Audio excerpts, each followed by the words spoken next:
You're watching WEAR News, the morning current on WFGX. Good morning, and happy Monday. We are so glad to have you with us on the Morning Current. My name is Laura Hussey. And my name is Jared Willich, and we're going to start the show with a live shot of Washington, D.C., where the hard-working members of Congress are trying to get a deal to stop the partial shutdown and prevent a larger shutdown. Here's where we stand as you wake up this morning. Hours before the deadline on Friday, the Senate finally reached an agreement on a funding bill. But that's not official until, of course, the House votes on the matter. It appears in the House there are still some things that need to be worked out. Oh, yeah. WEAR's Aria Circa with all the details on what we expect to unfold this week. Good morning. Good morning.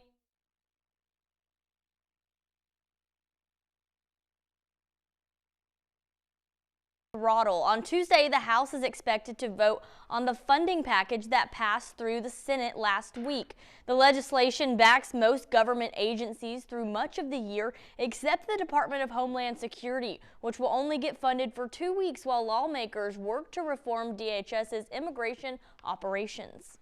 Because of the conversation I had with Hakeem Jeffries, I know that we've got to pass a rule and probably do this mostly on our own. I think that's very unfortunate. Body cameras should be mandatory.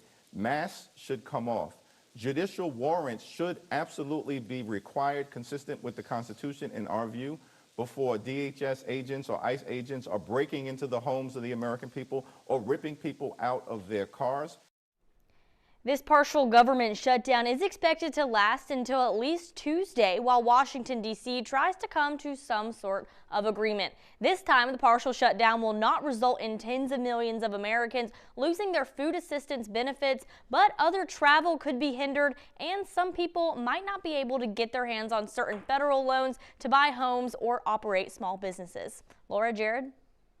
A lot of people talking about this on social media, many viewers criticizing the partial government shutdown. Lisa kept it short and sweet. This is pathetic. Sunny wrote, "Take away their paychecks." And from Anita, Congress's paychecks should be stopped and not reimbursed each time the government shuts down. Maybe they will work harder to reach a decision by the deadline. Let's hear what you have to think. Scan the QR code on your screen. Answer the question, do you believe lawmakers will pass a funding bill by Tuesday's deadline? Yes or no? All the results for you tomorrow morning right here. Sneaking up on 3 minutes after 7 o'clock. A chilly morning to walk out into, Brooke, to start a new week, but really on the uptrend as far as temperatures are concerned. Yeah, and we are going to be seeing temperatures getting a little bit warmer as we head through your week. This is going to be the coldest that we have this week. It's this morning with temperatures in the 20s. We are taking a live look over our Okaloosa Island camera. Things are looking nice and calm. We'll have some sunshine for your afternoon. Now, it is Groundhog Day, and Punxsutawney Phil did see his shadow, which does mean 6 more weeks of winter, according to legend. While our Groundhog Day forecast around 54 degrees for today, we should see some sunny skies. Should be looking nice out there. We're starting off very cold, so make sure you give yourself a little extra time. Might see a little bit of that frost on the windshield, low 20s inland along the coastline, upper 20s. We are seeing very light winds, which is a nice change from what we were seeing over the weekend, and we are expecting your temperatures to warm up with that calm weather. Radar is looking dry. We'll have the sunshine, and we will get into those 50s for your highs later on this afternoon. Checking out your Monday morning drive, looking live at I-10 and Scenic. We see things picking up. No problems to tell you about at 7:03. A sad end to the search for a missing Okaloosa County kayaker. The body of Wessam Sher was recovered yesterday. The Fish and Wildlife Commission has been in charge of the investigation since Saturday when he went missing in Valparaiso. Apparently, he was out on Boggy Bayou near Lincoln Park, and witnesses reported his kayak capsizing. Now, the kayak was found, taken from the water, but he wasn't anywhere near it initially. Sher was 32 years old. In Mobile County this morning, the sheriff's office is searching for a mother and her 2 children. We're going to pop their photos up there. This is 40-year-old Aurelia Chokak, 17-year-old Nerica Zuleta Chalk, and 2-year-old Anthony Garcia Chalk. They went missing from their home, last seen Friday afternoon. Deputies were called Saturday morning to the home, and they found signs of a struggle in that home. The sheriffs previously had said a person of interest was interviewed, but now no longer a suspect. If you know anything, of course, the Mobile County Sheriff's Office would like to hear from you. Tuskegee University's head basketball coach Benji Taylor has multiple civil rights attorneys on retainer right now. Taylor was handcuffed and escorted off the court Saturday after a game at Morehouse College. Tuskegee losing 77-69. Now, Taylor's attorneys say he asked 2 police officers to enforce conference-mandated security protocols. Apparently, he was concerned that Morehouse football and basketball players were intermingling on the court. He says that could have caused a potentially dangerous situation. Taylor had a brief exchange with one officer, apparently escalated. That officer handcuffed Taylor, escorted him into the hallway of the gym. He wasn't charged with any crime and did travel back home with the team. Still really kind of unclear exactly what was going on.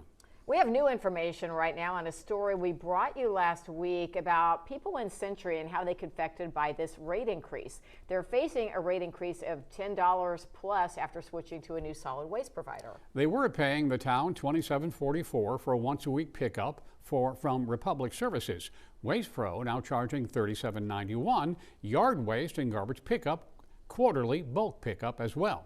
NorthwestGambia.com reports the reason is that Century lost $51,000 in the last fiscal year with Republic Services. They had used them for decades without taking bids. They say Waste Pro is more expensive, but they provide more service. Town says under this agreement, they'll break even, no profit, but they won't be losing any money. This morning, the whole town of Jay is under a boil water notice after the water wells were closed for repairs. Weather-related water main break on an old pipe yesterday. The pipe could not be isolated from the rest of the water system. Water wells were up and running again last night. So the boil water notice is precautionary. They will not lift it until bacteriological tests are finished and everything comes back clean. If you need to use water, don't we all, all day long, boil it for at least a minute at a rolling boil. As an alternative, you could use 8 drops of unscented household bleach per gallon of water.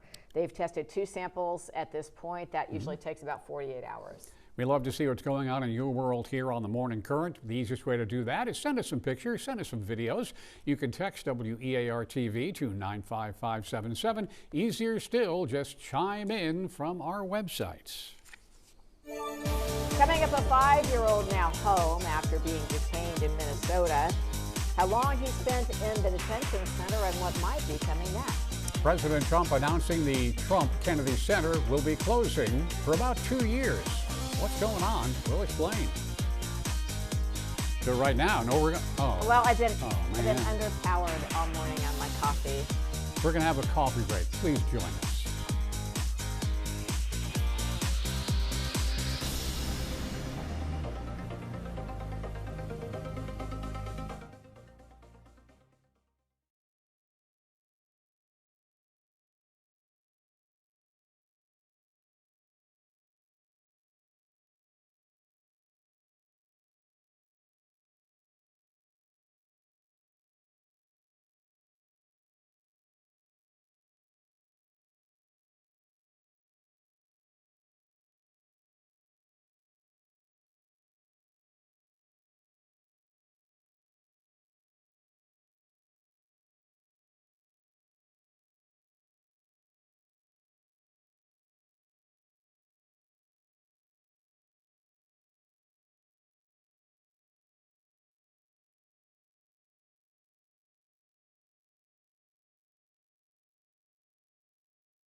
5-year-old Liam Ramos is now back home after being detained, along with his father, by immigration agents in Minnesota. A federal judge ordering their release Saturday.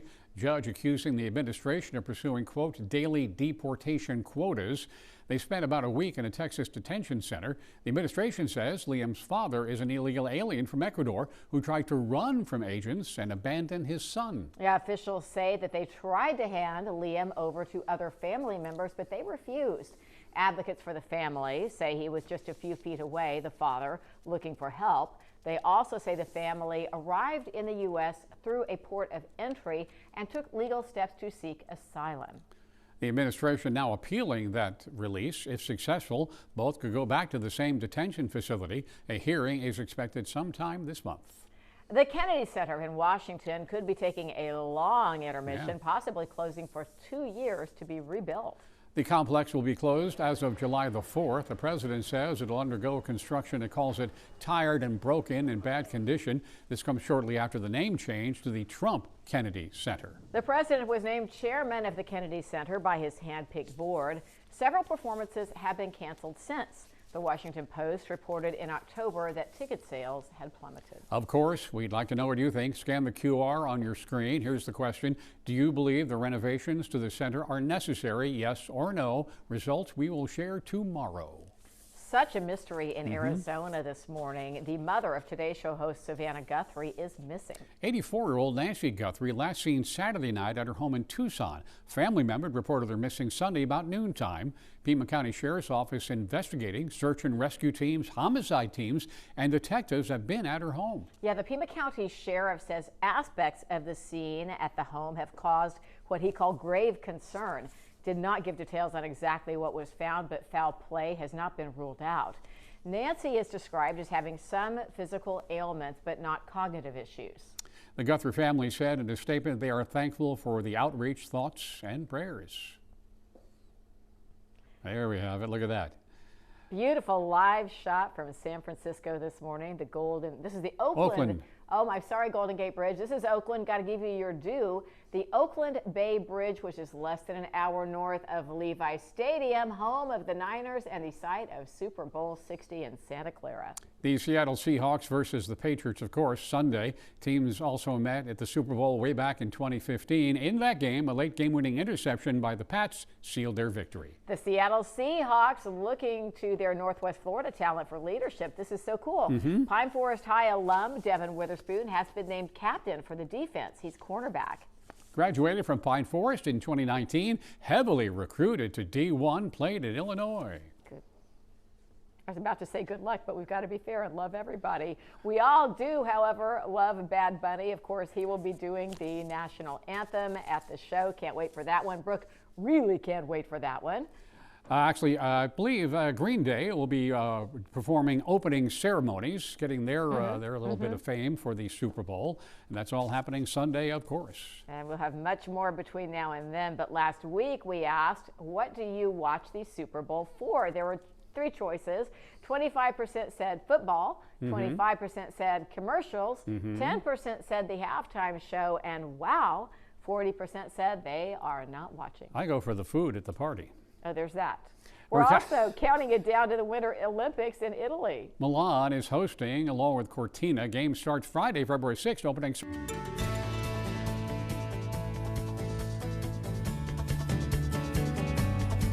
Super Bowl, the Olympics pale in comparison to this.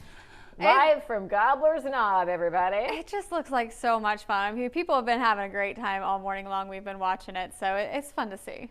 And in case you missed it, Punxsutawney Phil did see his shadow, which means that we are in for 6 more weeks of winter. Yeah, and there was a massive crowd that was going to see it. It was a big party, lots of music and dancing. As per usual, he is predicting 6 more weeks of winter. Hopefully he's wrong. Does he always say that? Does he pretty much always say, yeah, it's going to be more winter? You know, he's a hater, I think. Are you in agreement or disagreement with Phil? It's been pretty cold, so like the wisher in me wants it to not be this cold, but you know, he might be right. Well, yeah, AJ did just whisper in my ear. What was really going to determine is if Tanner Stewart sees his shadow or not, since he's been our Northwest true. Florida snow prognosticator. So We should ask him. We should bring him on the show. we should Tell him to actually come early. Brooke, we Get should in your put him car. put him in a little thing like they do. Put him in a burrow, Yeah. and then yank him out once a year. We'll do that. Yeah. Okay. We'll have AJ fill in. All Okay. right. But anyways, we're looking nice and cold this morning. We're seeing the 20s right now. This is actually the coldest we'll see this week. We are going to have temperatures getting closer to average as we head into the end of your week. We're going to be seeing some 60s. Some good news for the weekend, and a double bridge run coming up. One of the bigger races of our area, looking good weather-wise. We do have the sunshine right now, and we're going to be looking at our rain chance Wednesday. That's going to be where we have some showers. So let's take a look at your forecast for your Groundhog Day. Once again, he did predict 6 more weeks of winter. What we're expecting here, we're going to be seeing some sunshine, 54 degrees, much warmer than what they were seeing in Pennsylvania earlier this morning. Let's take a look at your radar. Right now, it does look dry. We're going to have some sunshine today. Sunshine heading into Tuesday with a few more clouds moving in later in the day. This is ahead of that cold front that moves in on Wednesday. It does bring us some rain, so we are going to have a decent chance of rain. Still need some rain in the area, so this is a welcome sight. We'll have light rain through the early morning, some heavier pockets mixed in during some of those commuting hours, so keep that in mind for your traveling on Wednesday morning. Could encounter some heavier pockets of rain and some wet roadways. It clears out as you head into the rest of that day on Wednesday, and we should be looking nice as we head into the end of day Wednesday. Temperatures do cool off, but we should be avoiding a freeze. Big change from what we're seeing this morning.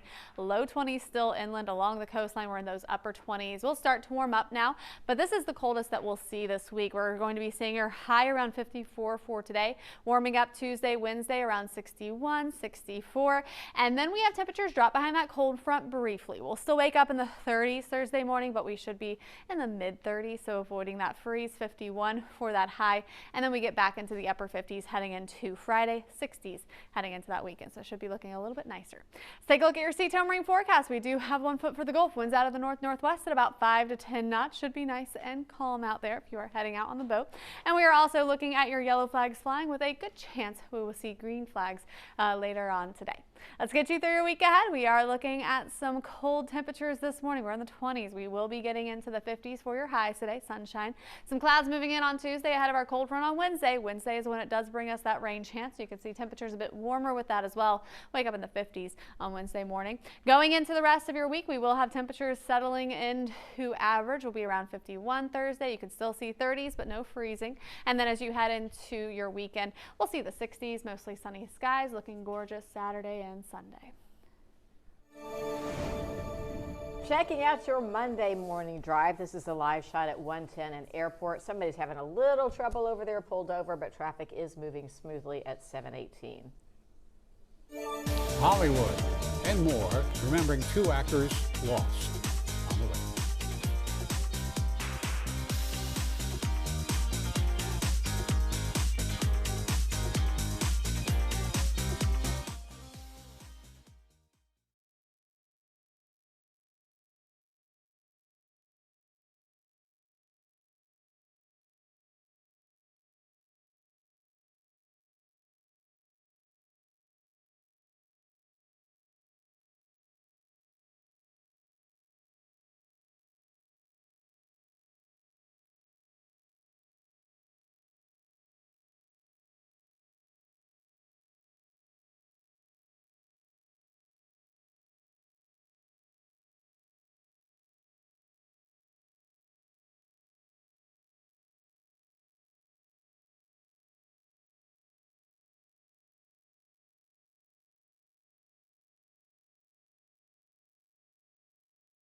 Hollywood and film fans really reeling from the loss of two big actors who played iconic roles. You've heard, of course, Catherine O'Hara died Friday at her home in L.A., quote, suffering from a brief illness, and that's all we get on that. Yeah, that's what her agency said. I started as an improv actress in Canada. I did not know that. I mostly remember her from Home Alone, but other people think about Beetlejuice or Schitt's Creek to be more recent. Yeah, and her on-screen son, Macaulay Culkin, is one of the many stars that paid tribute to her. I saw it. He posted on Instagram, quote, "Mama, I thought we had time. I wanted more. I love you."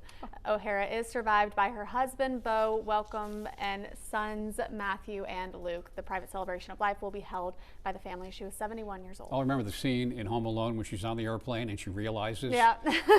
Kevin! Yeah. What a great moment. Anyway, we move on to, you're too young, certainly. Sure. You're barely there. I barely remember, but it was such an iconic show. Sanford and Son. Wah, wah, wah, wah, wah. Yeah, Damon Wilson, best known for that show, has passed away. His big break came in 1972 when he was cast as Lamont Sanford on that hit show. I got to work with Red Fox for about 5 or 6 years. Ran for 6 seasons, I guess. It was NBC's highest rated show for a long time, and it should have been. Yeah, it was some good stuff. Yeah, his family says he died at his home in Palm Springs, California on Friday. He had been battling cancer. He was 79. Oh, bless him. All right. Chime In is sponsored by Pensacola Habitat for Humanity. Dale Oh my Jernigan, gosh. thank you. Look at this. And it's called a Cold Night. I guess And a drippy faucet. Yeah, or a hose or something. Dale, those are spectacular. And this is from Myron Allman. Cardinal and my bird feeder having a bad year. Having a bad day. Man, that wind, I felt for all the birds over the weekend. Look at them. Goodness. All right. There's much more to talk about on the Morning Current. More bad weather affecting several states as people are still trying to clean up the mess.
Good morning. It is 7:26. This is a beautiful morning shot from Myrtle Beach, South Carolina this morning.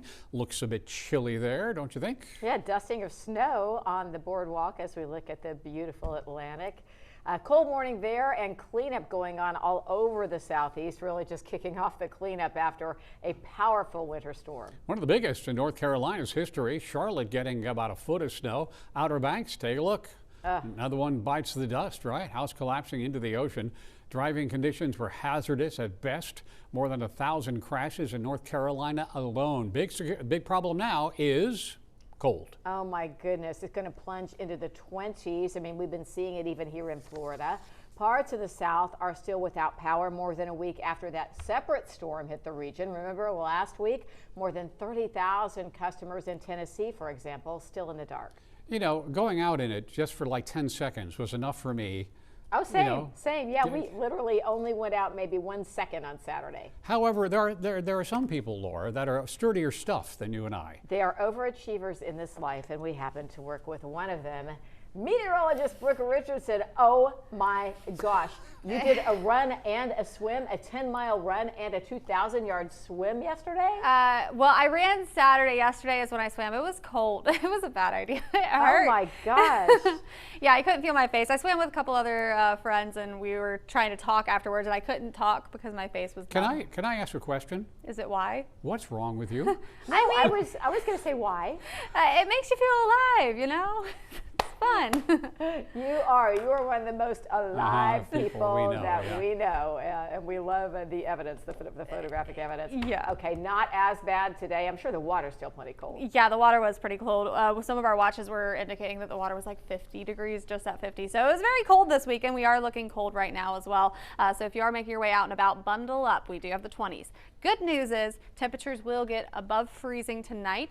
Most of us above freezing as you wake up tomorrow, and that should end the freezing nights for us, which I know is a big relief because we've had a stretch of those freezing temperatures. It does look like we'll get above that this afternoon, and then we should stay that way through most of the week. You can see right now we do have clear skies over our Okaloosa Island camera. It is Groundhog Day, and Punxsutawney Phil did predict 6 more weeks of winter. He did see his shadow early this morning. Well, we're expecting Groundhog Day forecast for today, 54 degrees. We'll have some sunshine, mostly sunny skies. There's a look at our temperatures. Very cold. We are starting to warm up a bit. We still have some teens out there. 19 degrees in Milton, 22 in Jay, 24 in Navarre, 23 in Fairhope. It is cold. We are going to be looking at your temperatures getting into the 50s this afternoon. Now your winds are nice and calm. That's some good news. So you had very breezy conditions this weekend. That is not the case today. We'll look at that calm weather through your afternoon. Radar is going to stay dry. As for what we can expect as you head into your afternoon, we will be looking at your temperatures getting into the 50s.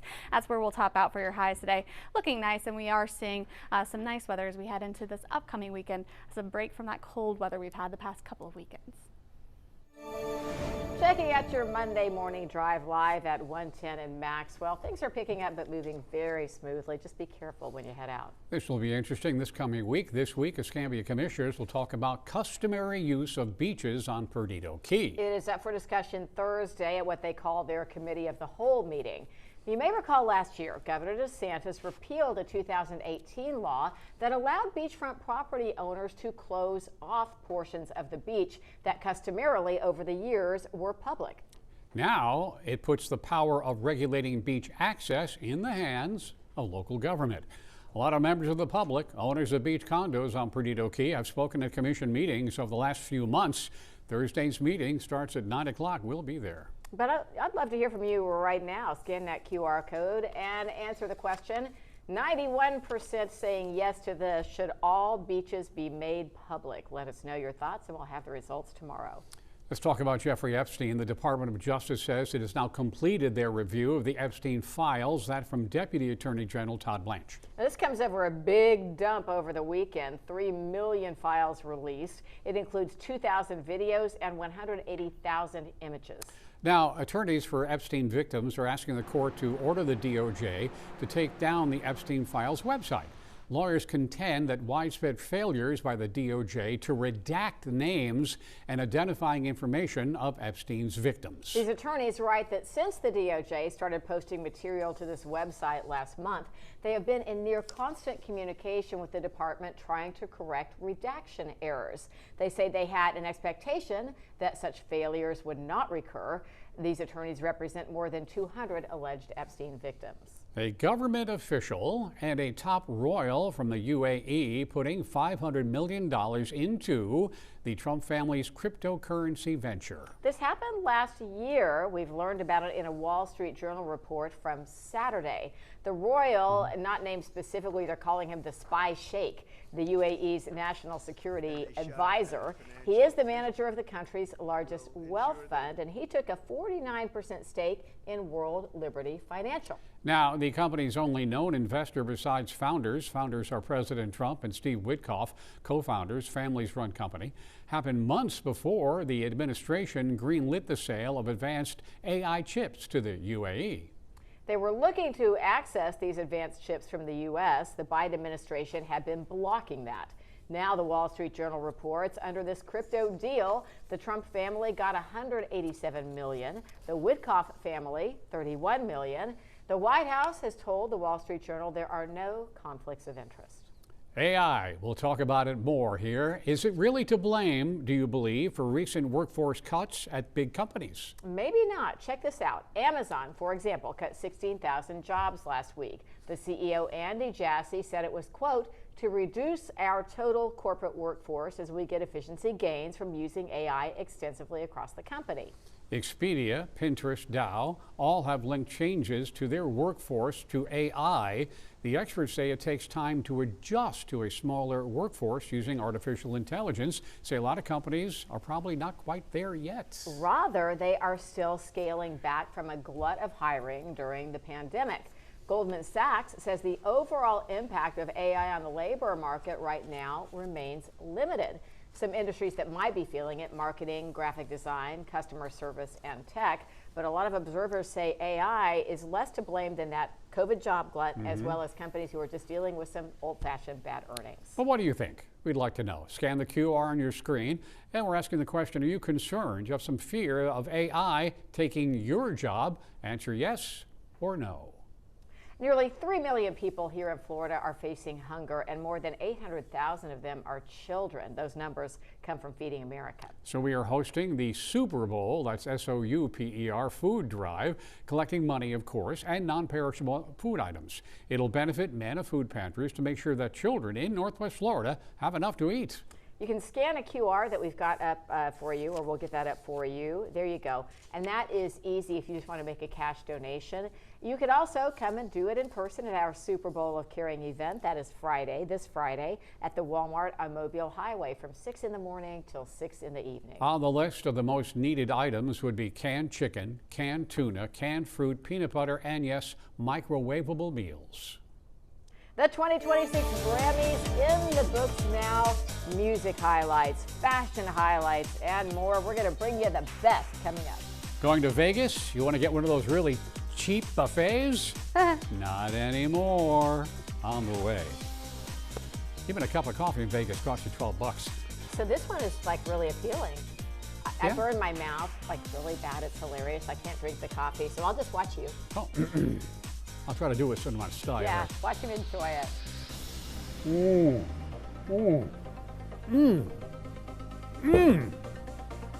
Good.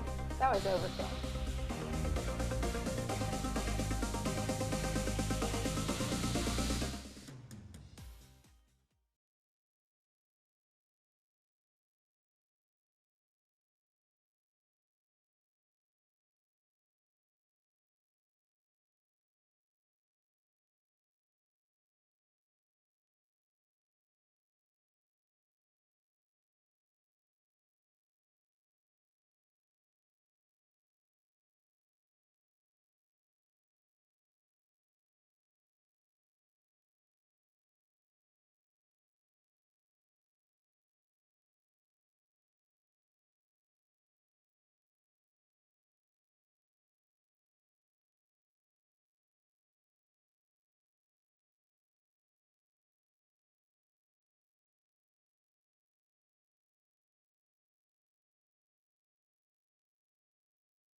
The 68th annual Grammy Awards were last night in Cali. Yeah, and Bad Bunny took home the biggest award of the night, Album of the Year, first Spanish language artist to win that award. Song of the Year, Wildflower by Billie Eilish, and Best New Artist, Olivia Dean. Now, Justin Bieber, a lot of people were excited that he returned to the Grammys after a few years. He performed in his boxer shorts. These things I don't understand, but it's all kind of showbiz, right? I want to see if they widen out and show us the boxer shorts, or maybe I not. agree. We may have to look that one up. Okay, moving on. It's a bit of a contrast. Reba, the beautiful Reba McEntire, did the In Memoriam. Very personal this year because her stepson, Brandon Blackstock, was among those who were lost in the last year. Okay, let's get past the music and talk about the real important evening, and that's the fashion. That's your favorite part, Jared, right? You love that part. I do. Okay, let's get it on. Chapel Roan is the one everybody's talking about. Well, we really can't show the all of what she wore because she wasn't wearing a whole lot. We can show it from the backside here. Lovely. The like front how side was pretty wide open for everybody. Yeah, I like how it's described. It's very drapey and revealing is what we have in there. Drapey and revealing, yes. So again, you can search further for the adult version of that if you so desire. Let's move on, shall we? Sabrina Carpenter wearing a little Valentino action. That's beautiful. Yeah, see, that's nice. Love that one. That was designed by Alessandro Michel. And then Lainey Wilson features her signature bell bottoms. She's so cute. What a talent right there. But this is, I think, our favorite. This is a French DJ named Gefsaffelstein. Yeah, his look featured a black tuxedo, shiny black mask fitted perfectly to his face, robotic gloves. He apparently has worn this on stage before and made quite the splash. Well, yeah, that's nothing but style. Right there. It's very, is it All sparkly? right, we'd I like think to it's know. kind of sparkly too, yeah. Huh. We want to know what you think about all this, right? Scan the QR on your screen. Why do you watch the Grammys? For the red carpet fashion? For the performances, the awards, or what have you? We didn't put the category like we did for the Super Bowl of those who abstained. So anyway, we will give you those results tomorrow, and these stories and more can be viewed right now on our YouTube channel. Top local and national news, quick bites of content with our YouTube shorts, and of course, the Morning Minute. Search WEAR News on YouTube. It's been a long time, but we're going back to the moon. We'll take a look at that big day today at NASA.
Ooh, the Sphere. As cool as cool gets. Ladies and gentlemen, welcome to a live shot of Las Vegas, Nevada, or is it the Nevada? Oh, I don't think it matters. We'll just call it Vegas, baby. You know, once upon a time, it didn't look like that. It was just, there was one little street that was the Strip. Yeah, the Strip, yeah. Back in those days, there was a $1 buffet.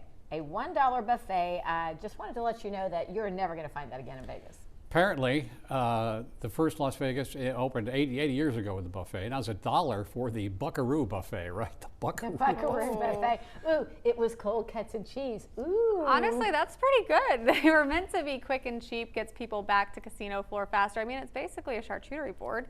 People spend a lot of money for that now. Yeah, you make a fine point, yes. Now you have a lovely prime rib lobster buffet for only, stand by, $175. You're kidding. Yeah, no, the top Vegas buffets are all, you know, anywhere between, say, 80, 100, and plus. One of them is called the Bacchanal Buffet at Caesar's Palace, and I think this would be a good time to bring in AJ, our executive producer. This thing runs like, what, $85, $95, but you've actually had this thing. How can it possibly be worth all that money?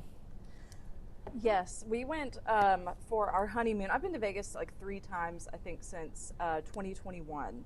And we went to the Bacchanal Buffet at Caesar's Palace during our honeymoon. And it was, I think, what price do I have here? About $85. That's about what we paid for it.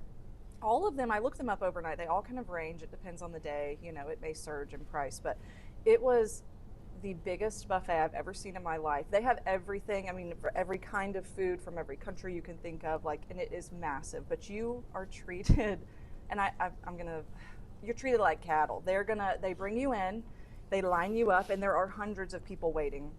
You get seated with a group, which is, you have a time frame that you're allowed to eat. You get seated with your group. You have an hour, I think, to eat and leave because they have more people that have to come in. Now, I will say this, the food was really good. There was more food than you could ever imagine. There's no way that somebody would not be able to find something that they like there. We've talked about it, we'll never do it again. I just don't know if it's worth it. Can you imagine? Was it worth it for the experience alone or nay?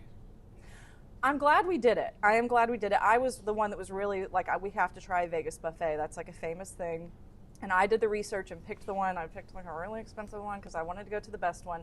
But I'm glad that we did it. I don't think that you get your money's worth of the food. Maybe the variety, I don't know, but to me, there's so many fun things to do in Las Vegas. I want to say that first and foremost. I miss Las Vegas. I love Las Vegas. I can't wait to go back.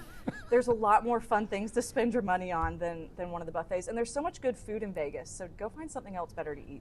So are you able to get food and like go back like a normal buffet, or because of the constraints in the line, are you not able to get like 2 plates? Oh, you can go as many times as you want, and you can eat as much as you want while you're there. But when your time's up, your time's up. Yeah, the clock is ticking. You can only eat so much. Oh my gosh. AJ, thank you for the first-person experience. As we exit the story, it bears mentioning that there are not a lot of buffets left in Vegas. COVID closed a lot of buffets. A lot of the Vegas ones have been converted to food halls now. But there you go. I will start this one by saying the best interviews I've done in my life, Alan Shepard and Jim Lovell. Just fantastic gentlemen. They are astronauts, right? Okay. Alan Shepard, the first American in space. It's been a long time since I was in history class. May have heard of Apollo 13, Jim Lovell. I took the hit for both of us, Brooke. I'm saying right now. I'll just be quiet. Critical tests continue today at NASA's Kennedy Space Center ahead of the Artemis II mission, hence the history lesson. They're having what they call a wet dress rehearsal today. Yeah, they're going to load 700,000 gallons of fuel into the rocket. It was delayed because of the freezing temperatures at the launch pad. They'll also check over the Orion spacecraft. All right, they're also they've got a simulated launch window that starts at 8 a.m. today.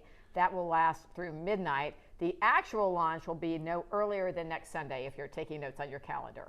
And we're going to the moon. We're going to go around the moon a few times. Not going to land, just going to go around a few times. But it's the first time a manned space launch has gone to the moon in over 50 years. Okay, so now that we are catching up with what you already knew, what was it like to talk to someone who had been to outer space? Oh God, Alan Shepard. It was here at the museum. You know, small town TV, Alan Shepard, an icon in the world of astronauts and aviation. Got there early at 6, full suit, sat down. And, you know, he hit a golf ball on the moon. You know that. I didn't remember First that. and only ever did that. And I asked him about it, and he told the story like it was the first time he ever told it. And I said at the time, this guy understands who he is in the world. It was a perfect interview. And Jim Lovell, if I may, I said, how much was the movie like the real thing? He said it was pretty accurate except for one thing. We didn't panic. Panic doesn't help, quote unquote. Good stories. And now we move to our weather. Yeah, I mean, we're looking cold out there for today. Our weather's not going to be super interesting as we go into your morning. It's going to be nice and calm. So that's what we can expect as you go through your day. Your Hardee's camera looking nice. It is Groundhog's Day, and we are looking at your temperatures in the 50s for your highs today. We'll have the sunshine. If you missed it earlier, Punxsutawney Phil did see his shadow. He is forecasting 6 more weeks of winter. We'll see if he's correct, but it does look quite chilly out there right now. We are going to have the sunshine today. We do have some rain heading our way on Wednesday. So that's what we will be dealing as we head into your Wednesday. We'll have a chance of some of that rain moving in. So it does start to build in as you head into your morning on Wednesday. So some rain showers for that morning commute. Keep this in mind. This will be your best chance of rain through the week because it does dry up after this. Temperatures cool off slightly behind this, but not much. We'll actually be seeing temperatures settling closer to average through the rest of the week. Right now we do have temperatures in the 20s. We are going to have the 60s as you head into Tuesday, Wednesday, dropping us Thursday into the low 50s, upper 50s by Friday. Sea-tone rain forecast. We have 1 foot for the Gulf. Winds out of the north-northwest at 5 to 10 knots. And we do have your yellow flags flying with a good chance we'll see green flags later on today. Here's a look at that week ahead. You can see we do have that rain moving in as we head into your Wednesday. That is a cold front. It will drop your temperatures down slightly for Thursday, back in the 50s. We'll be back in the upper 50s on Friday, 60s for the weekend, Saturday, Sunday, looking gorgeous. You may not want to add it up, but how much do you think you spend on your pets? A lot. They've done a study. Well, you may be in good company if you think you're cleaning out the couch and there's still not enough money behind those cushions. Stay with us.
Here we are in full agreement that our pets are members, seriously, officially, of the family. And yeah, for sure. And we are not alone. A survey from Talker Research for MetLife looked at the whole issue. They talked to 2,000 pet owners.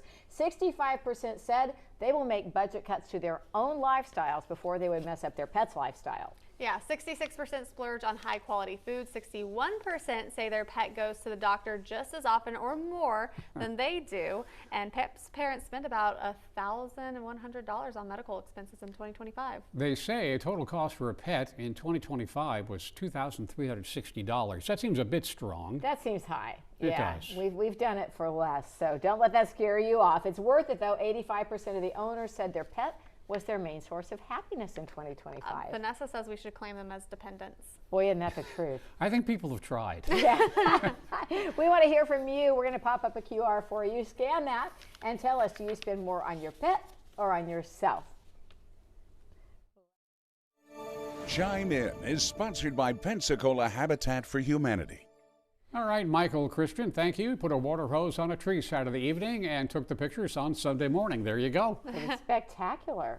And this is from John House, 6-inch icicles. Or 6-foot icicles. Oh, yeah. Oh, my gosh. Oof. It's been cold and we've had enough. Let's just say that. But thank you for the great photos. We will return momentarily.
It is a cold start to your Groundhog Day. Punxsutawney Phil saying we have 6 more weeks of this cold weather, but we do have some good news as we head into your week. It does actually look a little bit nicer as we head into the rest of the week. This is going to be the last freeze that you have this morning. We should be above freezing the rest of the next couple of days. We are going to be seeing temperatures staying in the 60s by the weekend.